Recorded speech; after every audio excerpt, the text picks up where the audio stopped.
আসসালামু আলাইকুম। প্রিয় শিক্ষক নিবন্ধন চাকরি প্রত্যাশী ভাই বোনেরা, আশা করি সবাই ভালো আছেন এবং সুস্থ আছেন। আপনারা যারা দীর্ঘদিন ধরে চাকরি প্রস্তুতি নিচ্ছেন, বিশেষ করে শিক্ষক নিবন্ধন পরীক্ষার প্রিলিমিনারি পরীক্ষার জন্য চাকরির প্রস্তুতি নিচ্ছেন, তাদের জন্য আজকের ভিডিওটি।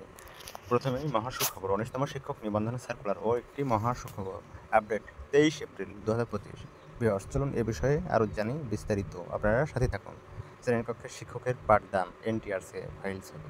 বহু জল্পনা কল্পনার সমাপ্তি ঘটিয়ে অবশেষে ২০০৫ সালে এসে আজ বুধবার ২৩ এপ্রিল ১৯তম শিক্ষক নিবন্ধন পরীক্ষার সার্কুলার প্রকাশ কবে তার খসড়া তারিখ জানালেন এনটিআরসি এর সূত্র। আশা করা যায় আগামী মাস নাগাদ হতে পারে ১৯তম এনটিআরসি এর সার্কুলার। আরও একটি মহা সুখবর হলো এই, বেসরকারি শিক্ষক নিবন্ধন প্রত্যয়ন কর্তৃপক্ষের মাধ্যমে এনটিআরসি এর মাধ্যমে শিক্ষক নিবন্ধন সনদ পাওয়া ১ থেকে ১২তম এবং ১৬তম নিবন্ধনে উত্তীর্ণ ৩৫ ঊর্ধ্ব নিবন্ধনধারীদের বিশেষ গণবিজ্ঞপ্তি প্রকাশ করা হতে পারে। চলতি মাসে আপিল বিভাগে রিভিউ শুনানিতে ১ থেকে ১২তম নিবন্ধনের পক্ষে রায় বহাল থাকলে এই গণবিজ্ঞপ্তি প্রকাশ করা হতে পারে বলে জানা গেছে। তো ভিউয়ার্স, এই ছিল আজকে সর্বশেষ এনটিআরসি থেকে পাওয়া আপডেট।